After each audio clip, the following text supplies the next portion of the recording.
अस्सलाम वालेकुम स्टूडेंट्स, उम्मीद है आप सब खैरियत से होंगे। आप देख रहे हैं सर ज़ीशान्स एकेडमी और आज का जो हमारा टॉपिक है वो है ब्रांचेस ऑफ केमिस्ट्री। तो स्टूडेंट्स, ब्रांचेस ऑफ केमिस्ट्री में हमारे पास सबसे पहली ब्रांच आती है फिजिकल केमिस्ट्री।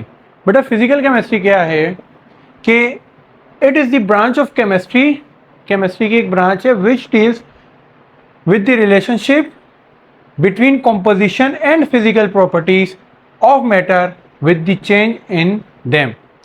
बेटा फिजिकल केमिस्ट्री बेसिकली केमिस्ट्री की एक ऐसी ब्रांच है जो किसी भी मैटर की कॉम्पोजिशन यानी बनावट और उसकी फिजिकल प्रॉपर्टीज के आपसी रिश्ते को क्या करती है, बयान करती है कि फिजिकल प्रॉपर्टीज और कॉम्पोजिशन एक दूसरे को किस तरह लिंक करती है। फॉर एग्जांपल हमारे पास यहाँ एक कंपाउंड है H2O वाटर, आप सबने ही सुना होगा। बेटा इसकी कॉम्पोजिशन क्या है कि एक ऑक्सीजन का मॉलिक्यूल होता है और वो सिंगल कोवेलेंट बॉन्ड के थ्रू दो हाइड्रोजन से क्या होता है, बाउंडेड होता है। क्या होता है, बाउंडेड होता है। ये इसकी क्या है बेटा, कॉम्पोजिशन है। क्या है, कॉम्पोजिशन। अब चलते हैं अपने सेकंड पॉइंट के ऊपर कि इसी H2O का मेल्टिंग और बॉइलिंग पॉइंट हमारे पास इसकी क्या है, फिजिकल प्रॉपर्टीज है। क्या है, फिजिकल प्रॉपर्टीज। अच्छा बेटा यहाँ एक गौर करने वाली बात है कि फिजिकल प्रॉपर्टीज आई कहाँ से। बेसिकली ये आई इसकी इस तरह की कंपोजिशन की वजह से। किसकी वजह से, कंपोजिशन की वजह से। अगर इसकी कंपोजिशन कुछ अलग तरह की होती तो इसकी फिजिकल प्रॉपर्टीज भी क्या होती, चेंज होती। तो ये फिजिकल प्रॉपर्टीज किस पे डिपेंड कर रही है, कंपोजिशन में। तो इन दोनों का आपस में लिंक हमारे पास क्या कहलाता है कि लिंक को स्टडी करना हमारे पास क्या कहलाता है, फिजिकल केमिस्ट्री। बेटा ये दोनों एक दूसरे के ऊपर क्या कर रहे होते हैं, डिपेंड कर रहे होते हैं। तो स्टूडेंट्स अब जो हमारे पास ब्रांच है वो है ऑर्गेनिक केमिस्ट्री। बेटा ऑर्गेनिक केमिस्ट्री क्या है, it deals with the hydrocarbons and their derivatives. ये एक ऐसी ब्रांच है जो किसके साथ डील करती है, हाइड्रोकार्बन कंपाउंड्स के साथ और उसकी डेरिवेटिव्स। बेटा डेरिवेटिव्स ड्राई वर्ड से निकले यानी हाइड्रोकार्बन से ही बनने वाले कंपाउंड के साथ ये क्या करती है, डील। बेटा हाइड्रोकार्बन्स क्या होते हैं, hydrocarbons carbon and hydrogen containing compounds होते हैं। हाइड्रोकार्बन्स क्या होते हैं, compounds that contain hydrogen and carbon. ऐसे कंपाउंड्स जो क्या कंटेन करते हो, हाइड्रोजन एंड कंपाउंड, उसको हम क्या नाम देते हैं, हाइड्रोकार्बन। और उन हाइड्रोकार्बन से बनने वाले कंपाउंड्स की हम स्टडी किसमें करते हैं, ऑर्गेनिक केमिस्ट्री में। एक बात समझाता चलूं कि it is the study of structure, properties, composition, reactions and preparation of carbon containing compound. कि ये हमारे पास क्या है, स्ट्रक्चर को बयान करती है, खसूसियात यानी प्रॉपर्टीज को बयान करती है, कंपोजिशन यानी बनावट को बयान करती है, रिएक्शंस यानी रिएक्शंस को बयान करती है, एंड प्रिपरेशन और बनने को बयान करती है। ये ब्रांच किसकी, ऑर्गेनिक कंपाउंड्स की, या सॉरी कार्बन कंटेनिंग कंपाउंड्स, जिसका एक और नाम क्या है, ऑर्गेनिक कंपाउंड्स की। यानी कार्बन कंटेनिंग कंपाउंड्स के बारे में स्टडी हम किस में करते हैं, ऑर्गेनिक केमिस्ट्री में। यहाँ एक और चीज़ भी हमारे पास एसेंशियल आ जाती है जो कि क्या है, हाइड्रोजन। कि नाम से जाहिर है हाइड्रोकार्बन, यानी एक हाइड्रोजन होगा और दूसरा क्या होगा, carbon containing compound.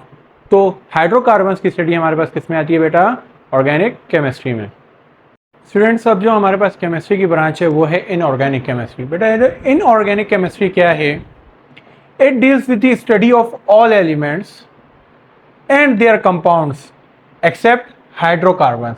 Basically inorganic chemistry में हम सारे एलिमेंट्स और उनके कंपाउंड्स के बारे में पढ़ते हैं सिवाय हाइड्रोकार्बन्स के। किसके बेटा, सिवाय हाइड्रोकार्बन्स के। क्योंकि हाइड्रोकार्बन्स हम किस ब्रांच में पढ़ते हैं, ऑर्गेनिक केमिस्ट्री में। इनऑर्गेनिक में हम हाइड्रोकार्बन्स को छोड़कर बाकी तमाम ब्रांचेस बाकी तमाम एलिमेंट्स हम किस में पढ़ते हैं, इनऑर्गेनिक में। बेटा इनऑर्गेनिक एलिमेंट्स हमें मिलते कहाँ हैं, these compounds are generally obtained from non living things.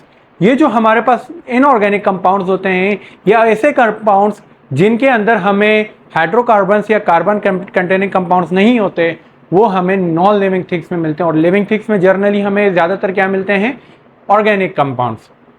Students next हमारे पास जो केमिस्ट्री की ब्रांच है वो है बायोकेमिस्ट्री। बेटा बायोकेमिस्ट्री क्या है, it deals with the structure, composition and reactions of substances inside the body of living organism. ये किसी भी लिविंग ऑर्गेनिज्म की बॉडी के अंदर होने वाले केमिकल या किसी भी सब्सटेंस के केमिकल प्रॉपर्टीज, कॉम्पोजिशन और स्ट्रक्चर, इन चीज़ों को, यानी कोई भी केमिकल है वो किसी बॉडी के अंदर क्या रिएक्ट करता है, किस तरह स्ट्रक्चर होता है उसका, या किस तरह वो कंपोज होता है, ये सारी चीज़ें हम किस में पढ़ते हैं, बायोकेमिस्ट्री। बेसिकली बायोकेमिस्ट्री निकली ही दो वर्ड से, बायो मीन्स लाइफ और केमिस्ट्री मीन केमिस्ट्री। तो लाइफ की केमिस्ट्री, तो लाइफ की केमिस्ट्री बेसिकली हमें किसी भी लिविंग ऑर्गेनिज्म की बॉडी के इनसाइड ही मिलेगी। बेटा ये जो हमारे पास बायोकेमिस्ट्री है ये बेसिकली यूजफुल होती है मेडिसिन बनाने में, एग्रीकल्चर में और फूड साइंस में, क्योंकि हमें बायोकेमिस्ट्री से बहुत सारी बीमारियों और डिजीज़ का पता लगता है और हम उसी मुताबिक फिर क्या करते हैं, एनालिसिस करके मेडिसिन तैयार करते हैं। स्टूडेंट्स अब जो हमारे पास केमिस्ट्री की नेक्स्ट ब्रांच है वो है industrial chemistry. Students industrial chemistry क्या है, it deals with the study of chemical processes involved in chemical industry for the gain of synthetic products. बेटा बेसिकली किसी भी इंडस्ट्रीज के अंदर होने वाले केमिकल प्रोसेसेस को हम किस में स्टडी करते हैं, सिंपली इंडस्ट्रियल केमिस्ट्री में, ताकि हमें उससे कुछ अपनी यूजफुल या अपने काम की क्या हो सकें चीज़ें हासिल हो सकें। फॉर एग्जांपल फर्टिलाइजर्स, गिलास एंड सीमेंट, और इसके अलावा सोप्स हैं, डिटर्जेंट्स है, प्लास्टिक है, सो ऑन, बहुत सारी चीज़ें। तो ये सारी चीज़ें किन प्रोसेसेस से गुजर कर बनती हैं, इनके अंदर कौन कौन से केमिकल्स शामिल होते हैं, किस किस वक्त होते हैं, ये सारी चीज़ें हम किस में स्टडी करते हैं बेटा, इंडस्ट्रियल केमिस्ट्री के अंदर। नेक्स्ट जो हमारे पास ब्रांच है वो है न्यूक्लियर केमिस्ट्री। न्यूक्लियर केमिस्ट्री क्या है बेटा, it deals with the radio study of radio activity, nuclear processes and their properties. Basically nuclear chemistry हमारे पास एक ऐसी ब्रांच है जो रेडियो एक्टिविटी को स्टडी करती है, न्यूक्लियस के प्रोसेसेस को स्टडी करती है और उनकी खसूसियात को। फॉर एग्जाम्पल यहाँ मेरे पास यूरेनियम है बेटा, यूरेनियम या कोई भी हाईली अनस्टेबल न्यूक्लियाई, मैं वर्ड क्या यूज़ कर रहा हूँ, हाईली स्टेबल अनन्यूक्लियाई वाला एटम लोगे तो उसमें से अब जाहिर है न्यूक्लियस क्या है, अनस्टेबल है, मैं वर्ड क्या यूज़ कर रहा हूँ, अनस्टेबल। तो स्टेबिलिटी की तरफ जाने के लिए क्या करेगा, अपने अंदर से मुख्तलिफ रेडिएशंस निकालेगा। क्या निकालेगा, रेडिएशंस। तो न्यूक्लियस ने ये रेडिएशंस क्यों निकाली, क्योंकि वो हाईली अनस्टेबल था। कितना अनस्टेबल है, कब तक रेडिएशंस निकालेगा, किस टाइप की रेडिएशंस निकाल रहा है, कितनी देर तक निकाल रहा है, ये सारी चीज़ें हम रेडिएशंस वगैरह की किस में स्टडी करते हैं बेटा, न्यूक्लियर केमिस्ट्री में। अच्छा बेटा न्यूक्लियर केमिस्ट्री का हमारे पास यूजफुल क्या है कि ये हम यूज़ करते हैं treatment of cancer, treatment of tumour और भी बहुत सारी बीमारियों की। इसके अलावा हम इससे बिजली बनाते हैं। आपने एक चीज़ सुनी होगी न्यूक्लियर बॉम्ब या atomic bomb. Basically nuclear bomb का जो पूरा फिनोमेना है वो न्यूक्लियर केमिस्ट्री पे क्या करता है, इन्हिसार करता है। स्टूडेंट्स हमारे पास जो नेक्स्ट ब्रांच है केमिस्ट्री की वो है एनवायरमेंटल केमिस्ट्री। एनवायरमेंटल केमिस्ट्री क्या है बेटा कि it is the branch of chemistry which deals with the study of the interaction of chemical material and their effect on environment। Basically ये किसी भी केमिकल मटेरियल की या किसी भी केमिकल का एनवायरनमेंट के ऊपर क्या असर होगा उसकी स्टडी हमारे पास किस में आती है बेटा, एनवायरमेंटल केमिस्ट्री में। फॉर एग्जांपल हमारे पास कार्बन डाइऑक्साइड है, इसका इफेक्ट क्या है एनवायरनमेंट के ऊपर, ये क्या करता है, एयर पोल्यूशन करता है। इसी तरह बहुत सारे केमिकल्स है, कुछ अच्छा रिस्पॉन्स देते हैं एनवायरनमेंट को और कुछ बुरा इफेक्ट करते हैं एनवायरनमेंट में। तो किसी भी केमिकल का एनवायरनमेंट के ऊपर क्या इफेक्ट होगा वो हमारे पास किस में आता है बेटा, एनवायरमेंटल केमिस्ट्री में आता है। नेक्स्ट जो हमारे पास ब्रांच है बेटा वो है एनालिटिकल केमिस्ट्री। बेटा एनालिटिकल केमिस्ट्री क्या है, it deals with the separation and analysis of various components in given substance. For example आप किसी को कोई एक सब्सटेंस दो, क्या दो, कोई एक सब्सटेंस दो, कोई भी एक चीज़ दो, ठीक है। फॉर एग्जाम्पल मैं ये मार्कर देता हूँ आपको और बोलता हूँ भाई मुझे बताओ इसके अंदर क्या क्या केमिकल्स हैं। क्या बोल रहा हूँ कि इस सब्सटेंस के अंदर क्या क्या कंपोनेंट्स हैं, क्या क्या केमिकल्स हैं। तो इसकी सेपरेशन और इसकी एनालिसिस यानी इसका तजिया करना, इसको पढ़ना, क्या करना, तजिया करना या पढ़ना कि इसके अंदर कौन कौन से एलिमेंट्स हमारे पास मौजूद हैं, ये हमारे पास किस में आता है, एनालिटिकल केमिस्ट्री में। किस तरह कि बेटा किसी भी चीज़ को सेपरेट करना, किसी भी एक सब्सटेंस में आपको देता हूँ और बोलता हूँ इसके अंदर मुझे एनालिसिस करके दिखाओ कि इसके अंदर कौन कौन से कंपोनेंट्स मौजूद हैं।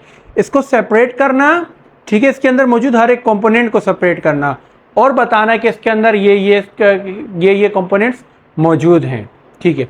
बेटा बेसिकली एनालिटिकल केमिस्ट्री हमारे पास यूज़ कहाँ होती है, बेटा analytical chemistry first of all हमारे पास यूज होती है क्रोमेटोग्राफी। बेटा क्रोमेटोग्राफी एक ऐसा प्रोसेस है जिसके अंदर आप किसी भी मिक्सचर के अंदर मौजूद तमाम केमिकल्स का क्या कर सकते हो, पता लगा सकते हो। सेकेंड पर हमारे पास इसका यूज है इलेक्ट्रोफोरेसिस में। बेटा इलेक्ट्रोफोरेसिस ऐसा प्रोसेस है जिसके अंदर आप दिए गए डीएनए के अंदर नंबर ऑफ क्रोमोसोम्स को सेपरेट कर सकते हो कि कौन सा क्रोमोसोम्स कौन से नंबर पर है और कौन सा कहाँ है। फॉर एग्जांपल मेरे पास 46 क्रोमोसोम्स हैं, उनको सेपरेट करना है तो मैं किसके थ्रू करूंगा, इलेक्ट्रोफोरेसिस के अंदर। ये बायो लेबोरेटरीज के अंदर ज़्यादा यूज होती है। और बेटा स्पेक्ट्रोस्कोपी क्या है बेटा, किसी भी मटेरियल से निकलने वाली लाइट्स को एनालाइज करना। क्या करना, लाइट को एनालाइज करना। वो ये तीनों यूज हमारे पास किसकी वजह से आते हैं, किसके यूज की वजह से पॉसिबल है, एनालिटिकल केमिस्ट्री की वजह से। स्टूडेंट्स नेक्स्ट जो हमारे पास ब्रांच है वो है मेडिसिनल केमिस्ट्री। बेटा मेडिसिनल केमिस्ट्री क्या है, it deals with the synthetic organic chemistry, pharmacology and various biological specialities. Basically medicinal chemistry में हम सिंपली बताऊं तो हम मेडिसिन बनाते हैं। क्या बनाते हैं, मेडिसिन। किसी भी डाइजीज के खिलाफ मेडिसिन बनाना या कोई भी मेडिसिन बनाना केमिकल प्रोसेसेस की मदद से किस में आता है, मेडिसिनल केमिस्ट्री के अंदर। नेक्स्ट जो हमारे पास है बेटा वो है क्वांटम केमिस्ट्री। क्वांटम केमिस्ट्री क्या है, the branch of chemistry which deals with the applications, mechanics and experiments of physical models in chemical life system. कि केमिकल सिस्टम के अंदर फिजिक्स के मॉडल्स का यूज करना हमारे पास क्या कहलाता है, कि क्वांटम केमिस्ट्री। सिंपली बताऊं तो बेटा एनर्जी का किसी भी मैटर के ऊपर क्या रिएक्ट होता है, क्या एक्शन होता है, उसको हम किस में पढ़ते हैं, क्वांटम केमिस्ट्री में। फॉर एग्जांपल मेरे पास ये एक न्यूक्लियस है, इसके इर्द गिर्द एक इलेक्ट्रॉन रिवॉल्व कर रहा है और ये बाहर वाला शेल है, ठीक है।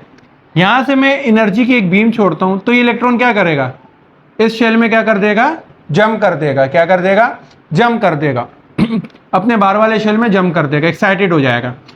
थोड़ी देर बाद ये एनर्जी को दोबारा जो इसने एब्जॉर्व करके बाहर गया था वो क्या कर देगा, ये रिलीज कर देगा और वापसी अपने ओरिजिनल शेल में क्या आ जाएगा, रिटर्न हो जाएगा। तो एनर्जी की वजह से जो ये चेंज आया इलेक्ट्रॉन की पोजीशन के अंदर, ये सारी चीजें हम किस में स्टडी करते हैं, बेसिकली एनर्जी और मैटर का रिलेशन क्वांटम केमिस्ट्री में। नेक्स्ट जो हमारे पास लास्ट ब्रांच है केमिस्ट्री की वो है बेटा ग्रीन केमिस्ट्री या सस्टेनेबल केमिस्ट्री। ये क्या है, it deals with the study of processes and designing products which are composed of less hazardous substances। Basically green chemistry या सस्टेनेबल केमिस्ट्री में हम ऐसी चीज़ों को बनाना सीखते हैं जो कि हमारे एनवायरनमेंट के लिए क्या हो, कम नुकसानदेह हो। क्या हो, कम नुकसानदेह हो। फॉर एग्जांपल पहले व्हीकल्स आती थी जिनमें से पोल्यूशन बनती थी, कार्बन डाइऑक्साइड रिलीज होता था पेट्रोल या डीजल जलकर। उससे क्या होता था, हमारी एयर क्या होती थी, पोल्यूट होती थी, ओजोन लेयर क्या हो रही थी, डैमेज हो रही थी। लेकिन उसके बनिस्बत अब आ गई इलेक्ट्रिकल व्हीकल, ईवी व्हीकल्स या ग्रीन एनर्जी बायो एनर्जी से चलने वाली व्हीकल्स। तो उसकी मदद से क्या है, अब कार्बन डाइऑक्साइड का रिलीज क्या हो गया है, कम हो गया है, जिसकी वजह से हमारे को क्या मिला, लेस हजार्डस सब्सटेंस, कम नुकसान पहुंचाने वाला सब्सटेंस। तो वो किसकी वजह से मिला हमें, ग्रीन केमिस्ट्री। तो कोई भी ऐसा सब्सटेंस बनाना जो हमारे माहौल को कम नुकसान पहुंचाए बनिस्बत उससे पहले वाले की, ये हम किस में पढ़ते हैं, ग्रीन केमिस्ट्री में।